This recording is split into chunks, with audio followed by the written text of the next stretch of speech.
Olá, sejam todos e todas bem-vindos, bem-vindas e bem-vindes ao nosso podcast Pode Professorar, mais um episódio. E hoje nós estamos aqui recebendo Karine Pinheiro de Souza. Ela que é professora adjunta na Universidade Federal do Cariri, a UFCA, no Instituto de Formação de Educadores, que é o IFE. Ela é doutora em Ciências da Educação, é especialidade em Tecnologia Educativa pela Universidade do Minho, em Portugal, com pós-doc em Ciências Sociais, Políticas e do Território pela Universidade de Aveiro, é mestra em Políticas Públicas e Planejamento pela UES, tem especialização em Gestão Escolar também pela UES e Informática Educativa pela Universidade Federal do Rio Grande do Sul. É licenciada em Letras e Pedagogia pela UES, foi pesquisadora visitante pelo KMAI, na Open University do Reino Unido. Atua com nas áreas de inclusão digital, EAD, gestão de ambientes virtuais, educação online, cibercultura e práticas pedagógicas. É coordenadora dos subprojetos do PIB de Pedagogia da Universidade Federal do Cariri, UFCA, e hoje está aqui com a gente, nos dando a honra da sua presença, né? Obrigado, Karine. Obrigada, João. Quando eu escuto meu currículo Lattes, eu digo, meu Deus do céu, deu tempo de fazer tudo isso? Deu. E só deu tempo porque a gente tem rede de apoio, tem um monte de professor que ajuda a gente, pesquisa junto. Por isso que a gente está aqui no canal hoje do IFCast. E está com apoio todo aqui da Paula, que também é extensionista desse projeto aqui na UFCA. Paula, vem cá para conhecer. Está aqui nos bastidores do IFCast.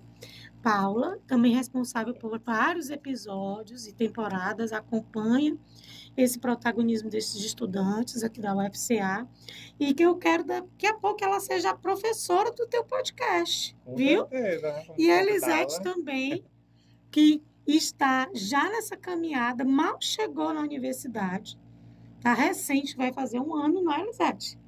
E já está envolvida em projetos que mobilizam essa difusão científica, esse pensamento crítico e criativo.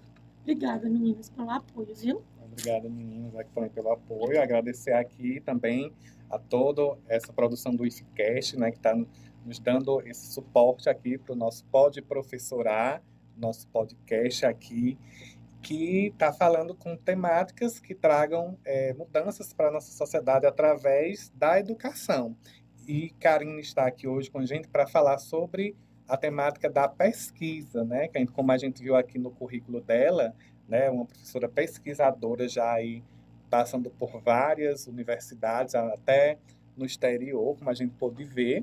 E ela está aqui para falar um pouquinho com a gente sobre essa temática da pesquisa, sobre as pesquisas dela, as pesquisas que ela já desenvolveu e que vem desenvolvendo.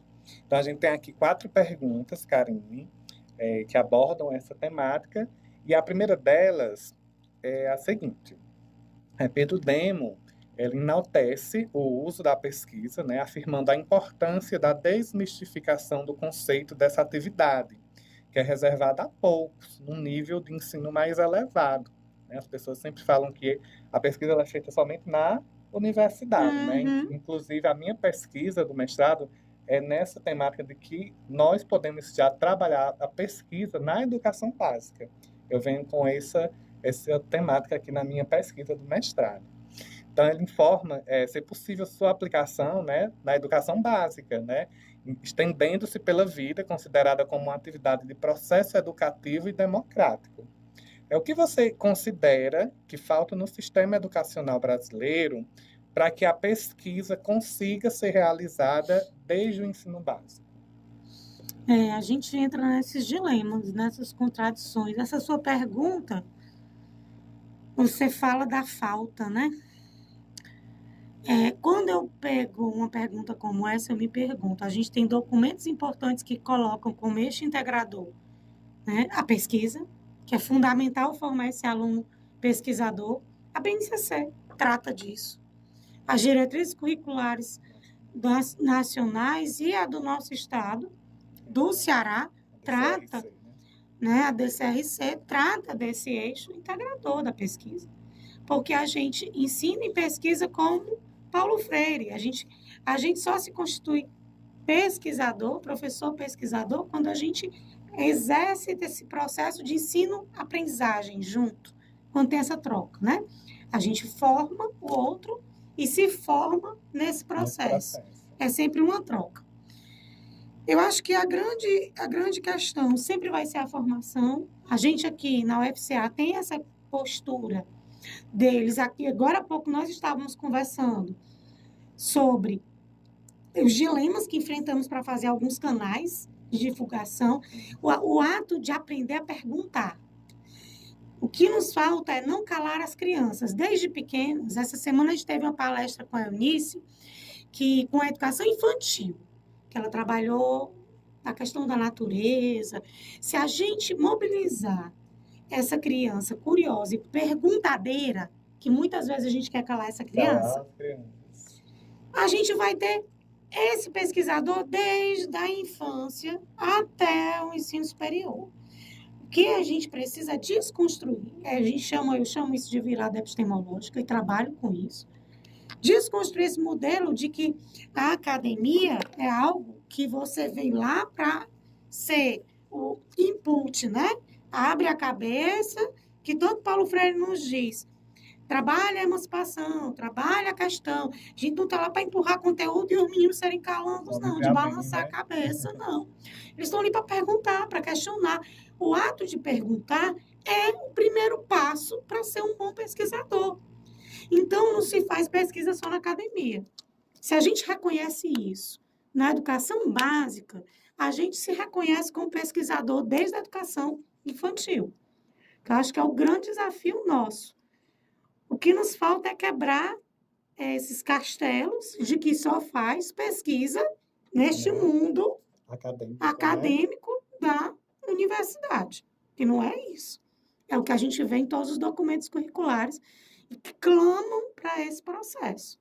Por isso que a gente faz assim podcasts para conversar, né? Para que realmente difundir essas questões da pesquisa, né? É muito importante isso, realmente divulgar, disseminar a pesquisa em todos os espaços, né? Não deixar ela somente nesse lugar intocável, né? Do nível superior, que você só vai conseguir ser esse pesquisador se você chegar até a universidade, né?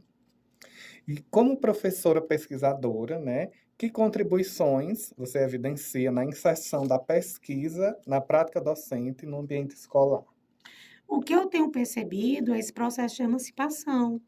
Desde os jovens estudantes pedagogos que vocês conheceram, eles trazem inquietações que mobilizaram os corpos, que mobilizaram situações de outros colegas, e essas inquietações os fazem querer transformar o cotidiano deles. Essa é uma contribuição imensa, que Paulo Freire já nos dizia. É para emancipar, é para transformar, para você não ficar... Lembra da metáfora também? A gente está ensinando esses jovens a voar. É emancipação. Contribuição é essa. Voem, transformem. É essa a grande transformação da pesquisa e da ciência. Eu acho que esse é um grande eixo. A emancipação. Tá? Dando continuidade aqui às nossas perguntas, né? Para certos autores, tanto o ensino quanto a pesquisa são ferramentas indispensáveis para que se atenue as disparidades sociais e culturais existentes na sociedade. De que maneira a pesquisa pode contribuir com mudanças significativas e eficazes para que a sociedade tenha mais autonomia e firmeza do seu potencial? Bem, então eu vou te contar uma história e contar um exemplo que a gente viveu no INPBID. Eu estou aqui só, neste momento, representando o INPBID. E Ficast cobriu algumas atividades, mas a gente tem um canal próprio que contou um pouco essas narrativas e esses movimentos, essas experiências no INPBID. Que mudanças significativas, como contribuir para essa autonomia. No INPBID, a gente teve estudantes da educação básica mostrando suas pesquisas, aqui no locus da universidade. Eles estavam aqui mostrando suas inquietações, compreendendo que E aí eu trago de que o fato dele se perguntar pode transformar a sua realidade. Aí eu vou dar alguns exemplos, tá? Tanto de trabalhos que foram apresentados aqui, como também na comunidade Porteiras, que eu acompanho mais de perto. Por quê? Porque esses estudantes, primeira coisa, eles aprenderam a olhar para a janela deles, abrir a janela e dizer assim: por que que aquele lixo está na rua? Por que que o riacho andou pelas casas e invadiu as casas? Por que que a urbanização da cidade não está coerente? Por que que as pessoas não se sentem seguras? Por que que está tão quente? Então, esses meninos do ensino do 7º ano, 8º ano, começaram a se perguntar. Questões até de como cuidar dos animais. Então, isso traz mudanças significativas. Eles estão com 1 ano de projeto nesta comunidade que trabalha um eixo que é da escolarização aberta. E que eu percebo, João, e aí volta essa pergunta para ti, porque você faz isso, você faz essa educação científica no cotidiano, que é olhar para a sua comunidade, levantar questões e dizer o que eu posso transformar. É esse o sentido da pesquisa. É para isso que a gente faz pesquisa. Para a gente realmente aproximar, né, mais o estudante do seu cotidiano, né, para ele perceber que a ciência está em tudo, né, do nosso dia a dia e que quanto mais próximo a gente tiver dele, né, e conseguir trazer isso para a sala de aula, ele vai conseguir entender melhor, né, e se sentir pertencente a esse meio da pesquisa, de já ser esse pesquisador, né, desde criança, né? Você está fazendo um conceito que é trabalhado na Comissão Europeia, nos desafios do ODS, que estão sendo fomentados, que é o desenvolvimento do pensamento crítico e criativo, tá? Você está fazendo isso lá com os projetos do PIBID, com a educação básica, que vão ser apresentados amanhã, lá na Escola Pedro Basílio. É o nosso último momento dos minicursos do MPPID, será amanhã na Escola do João. Eu sou a entrevistada, mas de repente eu faço esse trocadilho. Por quê? Porque é importante a gente enaltecer. Por que você quis compreender esse movimento de pesquisadora? Porque você também é um pesquisador. E você fomenta isso nos seus meninos de 3º e 4º ano, né? Como você falou aí, né? Toda pesquisa, né, ela nasce de uma pergunta, né? O que move as pesquisas são as perguntas, né? Se a gente não tem pergunta, não vai ter pesquisa, Não tem né? pesquisa. Então a gente sempre tem esses questionamentos, essas indagações e que vão nos deixando ali inquietos e que a partir de um momento você quer realmente resolver aquele seu problema, né? Pelo menos amenizar, né? Ver o caminho para que a gente possa seguir aí com outras temáticas, né? Desenvolver outros projetos, outras pesquisas. Sim. E tu tiveste a oportunidade no MPB de participar de uma mesa com a gente que trabalhou essa abordagem metodológica, que foi o pensar, o olhar para a comunidade, o pesquisar e o fazer. Porque aí, por isso que atende a exatamente essa questão que você está fazendo. O que é que eu faço? Tem que ter algo para transformar. Esse tipo de pesquisa, para os pesquisadores aí do mestrado, é uma pesquisa não extrativista, gente. Isso é o quê? É pesquisa que eu faço com os sujeitos, que eu busco transformar. É um estudo qualitativo, tá? Então, no campo da metodologia científica, pode ser uma pesquisação, uma pesquisa-formação, tá? Mas não vamos nos alongar muito. Vamos para a nossa outra pergunta, né? Pudesse, a gente ficava aqui um monte de tempo. Então, para encerrar aqui as perguntas do nosso ponto professor A, percebe-se que há necessidade de uma política de Estado, né, para investimento em pesquisa, incluindo a regulamentação dessa atividade na carreira docente. Que a gente sabe, né, que não se faz pesquisa sem tempo, sem financiamento, que é uma coisa bem difícil aqui no nosso país, né, ter financiamento para as pesquisas, né, principalmente na área da educação, a gente sabe, né, e sem condições materiais também. O Estado ele quer, de fato, o professor pesquisando, né, e como a pesquisa pode ser ampliada para todos os níveis da educação. Vamos juntos, fazendo isso, fazendo canal, mobilizando debate, convidando os estudantes para fazer eventos como esse, que quase 2.000 pessoas estiveram presentes, rompendo suas barreiras às escolas e se aproximando da universidade, universidade e escola trabalhando junto, fomentando atividades como essa, de que a gente não se separe em muros. Universidade e escola trabalhem juntos. Eu acho que isso é uma política pública que a gente precisa potencializar. E, lógico, a gente precisa de bolsas, de incentivo a esse eixo.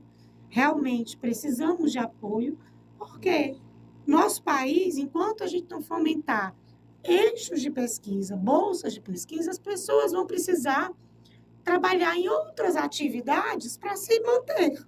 Por isso que é importante ter bolsa de pesquisa. A gente está voltando. Se Deus quiser, as bolsas vão estar ampliando nesse contexto educacional. A gente espera isso, que a gente está vivendo um governo de amplitude de oportunidades, e vamos brigar por isso.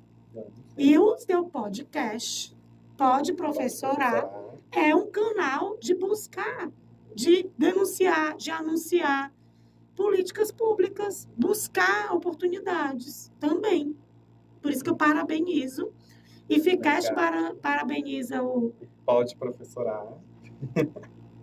E assim a gente segue, né, aqui nessa nossa luta de fortalecer a pesquisa aqui no nosso país, né, para você que está nos ouvindo agora, está nos vendo aqui também pelo IFCast, que estamos ao vivo, pelo IFCast, pelo canal do IFCast no Instagram, né, agradecer a todos que estão nos assistindo agora, né, e convidar vocês para conhecer também o nosso canal, que vai ser colocado no ar semana que vem, tá bom? Então vocês vão ter que aguardar um pouquinho mais esse processo, né, para nos acompanhar e seguir com a gente também aí nesse caminho de ter uma educação melhor, né, e que traga mudanças, né, eficazes para a nossa sociedade, que a gente está precisando realmente fortalecer a educação aqui no nosso país, né? Então, Karine, muito obrigado pela sua presença aqui no nosso podcast, nosso Pode Professorar, as meninas, a Lisete, Paulo, que estão aqui com a gente também.